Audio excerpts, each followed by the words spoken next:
Bismillahirrahmanirrahim. Assalamu alaikum class 5. How are you all? This is your science period and today we are going to start our new unit number 7, matter and water cycle.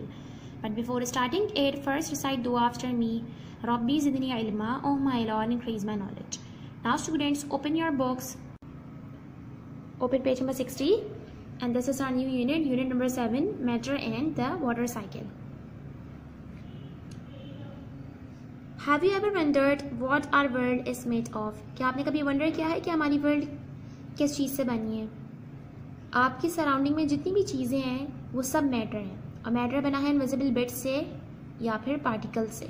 क्या आपको पता है कि आप भी सब matter से बने हैं? मैटर की 3 नोन स्टेट्स हैं, solid, liquid and gas. Scientist ने मैटर को क्लासिफाई किया है इस तरह के हर वो चीज़ जिसका मास होता है और वो स्पेस टेकअप करती है या स्पेस ऑक्यूपाई करती है उसे कहते हैं मैटर। वॉल्यूम उस स्पेस को कहा जाता है जो ऑब्जेक्ट ऑक्यूपाई करता है, जिसकी लेंथ भी होती है, ब्रेथ भी होती है और हाइट भी होती है। यानी कि वॉल्यूम, लेंथ, ब्रेथ और हाइट इन सब चीज़ों को कवर अप करके बनता है। और मास कहते हैं अमाउंट ऑफ मैटर या क्वांटिटी ऑफ मैटर को जो कि ऑब्जेक्ट में होता है। Okay beta, so anything which has mass and occupies space is called matter. How do you know if something is solid, liquid or gas? आपको कैसे पता चलेगा कि कोई भी चीज़ सॉलिड है, लिक्विड है या फिर गैस है? आपको कैसे पता चलेगा कि कौन सी स्टेट ऑफ मैटर है? जी, matter is solid if it has, हम किसी भी चीज़ को सॉलिड उसी वक्त कंसिडर करेंगे जब उसमें ये 2 प्रॉपर्टीज होंगी, a definite shape and a definite volume. Definite shape यानी कि ऑब्जेक्ट का शेप सेम रहे, हम उसका कंटेनर चेंज कर दें तब भी ऑब्जेक्ट का शेप सेम रहे। तो वो सारे ऑब्जेक्ट जो अपना शेप चेंज नहीं करते, उनका फिक्स शेप होता है, उन्हें कहा जाता है सॉलिड्स।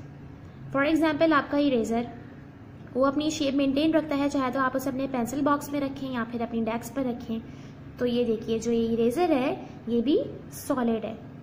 डेफिनेट वॉल्यूम, इसका ये मतलब है कि कोई भी ऑब्जेक्ट सेम स्पेस ऑक्यूपाई करे, चाहे आप उसे किसी एक प्लेस पे रखें या किसी दूसरी प्लेस पर रख दें, जो स्पेस ऑक्यूपाई वो करेगा वो सेम रहेगी। तो इसका मतलब है कि उस ऑब्जेक्ट का डेफिनेट वॉल्यूम है।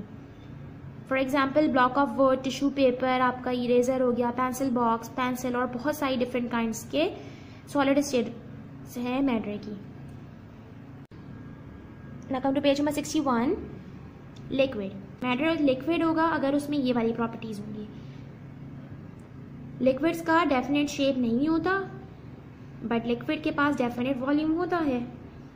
लिक्विड्स का डेफिनेट शेप इसीलिए नहीं होता क्योंकि हम उन्हें जिस चीज़ में रखते हैं, जिस चीज़ के अंदर लिक्विड्स को हम स्टोर करते हैं, वो उसी कंटेनर का शेप ऑक्यूपाई कर लेती हैं। फॉर एग्जाम्पल आप जब बॉटल में से ग्लास में जूस निकालते हैं तो क्या होता है, लिक्विड्स इस ग्लास का शेप ऑक्यूपाई कर लेंगे। पहले तो इस बॉटल के अंदर थे तो वो लिक्विड्स ने बॉटल का शेप ऑब्टेन किया हुआ था। जैसे ही हमने बॉटल में से ग्लास में लिक्विड पोर किया तो क्या होता है, फिर लिक्विड्स इस ग्लास का शेप ऑक्यूपाई कर लेंगे।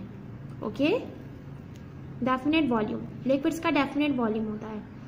Liquids same space tech up करते हैं, नो मैटर कि आप उन्हें कहीं पे भी रखें, या तो आप उन्हें बॉटल में रखें या तो आप उन्हें ग्लास में रखें। फॉर एग्जांपल अगर इस बॉटल में 20 ml जूस था, जब आपने ग्लास में पोर कर लिया तो ग्लास में भी 20 ml जूस ही आएगा, है ना। तो इससे क्या पता चलता है कि लिक्विड्स का डेफिनेट वॉल्यूम होता है। ओके, वाटर, हनी, आपकी बॉडी में जो ब्लड है और इसके अलावा बहुत सारी एग्जाम्पल्स हैं लिक्विड्स की हमारी वर्ल्ड में। Gas, matter is gas if it has no definite shape, no definite volume. कोई डेफिनेट शेप भी नहीं होगा और डेफिनेट वॉल्यूम भी नहीं होगा। क्या मतलब है कोई डेफिनेट शेप नहीं होगा? गैसेस का कोई डेफिनेट शेप नहीं होता, उन्हें जिस भी कंटेनर में प्लेस किया जाता है वो उसी का शेप ऑक्यूपाई कर लेती हैं। फॉर एग्जाम्पल आप सबको ही पता है ना कि एयर जो है वो मिक्सचर ऑफ गैसेस है। जब आप बैलून में एयर फिल करते हैं तो गैसेस बैलून का शेप ऑब्टेन कर लेती हैं। बीच बॉल है, जब आप इसमें एयर फिलअप करते हैं तो ये इसी बॉल का शेप ऑब्टेन कर लेती हैं। तो इसीलिए गैसेस का कोई डेफिनेट शेप नहीं होता। ओके बेटा, गैसेस के पास डेफिनेट वॉल्यूम इसलिए नहीं होता है क्योंकि आप उन्हें जितनी भी स्पेस देंगे वो सारी की सारी स्पेस में gas molecules, gas particles spread हो जाएंगे और सारी स्पेस को कवर अप कर लेंगे। फॉर एग्जाम्पल, जब आप बैलून के अंदर एयर ब्लो करते हैं तो क्या होता है, एयर जो भी स्पेस अवेलेबल होती है उसको कवर अप कर लेती है। इसकी एक और एग्जाम्पल ले लेते हैं। बेटा आप सब जब भी रूम्स के अंदर एयर फ्रेशनर्स या रूम स्प्रेस करते हैं तो क्या होता है, आप तो किसी एक स्पेसिफिक रूम में करते हैं, लेकिन जब आप उस रूम से बाहर चले जाते हैं तो आप वहाँ पे भी फ्रेगरेंस स्मेल कर सकते हैं। ऐसा क्यों होता है जी, क्योंकि जो गैस पार्टिकल्स होते हैं वो एयर के अंदर ऐड हो जाते हैं और दूर दूर तक फैल जाते हैं, यानी कि उन्हें जितनी भी स्पेस मिलती है वो उसमें स्प्रेड होना शुरू हो जाते हैं। ओके बेटा, so students you have to read page number 60 and 61. Okay students, take care. Allah Hafiz.